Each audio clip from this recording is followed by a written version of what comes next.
Hello WhatsApp everyone, সবাই কেমন আছেন? আশা করি সবাই অনেক বেশি ভালো আছেন। আমিও ভালো আছি। পূজার আর মাত্র 2 থেকে 3 দিন বাকি, আর এই বছরই আমার শপিং করতে একটু লেট। তো আমি আজকেই শপিং করার জন্য বের হয়ে গেলাম। শপিং করার জন্য একটু সন্ধ্যা করেই বের হয়েছি, কারণ সন্ধ্যার দিকেই শপিং করতে আলাদা একটা মজা। তো এটা হচ্ছে গিয়ে আমরা যে পাড়ায় থাকি ওই পাড়ার পুজো অনেক বেশি সুন্দর করে সাজিয়েছে। যেহেতু আর 2-3 দিন বাকি, এখনই কিন্তু অনেক বেশি সাজানো কমপ্লিট অলরেডি, শুধুমাত্র প্রতিমাটাই বসানোর বাকি। আর এখনই আমরা চলে আসছি আমাদের মেইন টাউনে, মেইন সদরে, যেখান থেকে আমরা শপিং করব। শপিং করার জন্য আমরা চলে আসছি আমাদের পছন্দ মতো দোকানে। এখানেই আমাদের শুরু পছন্দ করা। আর আমি একটু অন্যরকমই, কারণ আমি আমার যে নিজের ড্রেসটা ওইটা একটু পছন্দ করতে একটু সময় বেশি নিই, কারণ আমার পছন্দ মতো না হলে আমি পরে পড়তে অসুবিধা হয়। কিন্তু এই বছরটা ভিন্ন হয়ে গেছে। সেটা হচ্ছে আমি আমার আন্টি এবং আমি আমার আঙ্কেলের সাথে বের হই, এবং সেখানেই আমি ওনাদের পছন্দেই আমার এইবারের শপিংটা কমপ্লিট করি।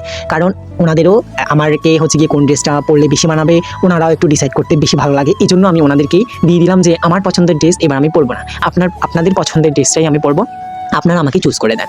এবং ওনারা আমাকে চুজ করে দিয়েছে আমার পছন্দের ড্রেসটা। আমার সাথে সাথে আমি আমার বোনের জন্য, আমার মায়ের জন্য এবং আমার ছোট ভাই আমার আন্টির ছোট ছেলে ওনাদের জন্য কিনেছি। আর আমাদের শপিং শেষে আমরা চলে আসছি আমাদের জগন্নাথ মন্দিরে, যেখানে পুজোর কাজ মোটামুটি কমপ্লিট, যদিও আমাদের পাড়ার যে কাজটা ওইটা একটু বেশি কমপ্লিট ছিল। তো মন্দিরে এসে খুবই ভালো লাগলো, এবং সব শেষে আপনাদের থেকে বিদায় নিচ্ছি। আপনাদের সবার শপিং হয়েছে কিনা অবশ্যই আমাকে কমেন্ট বক্সে জানাবেন।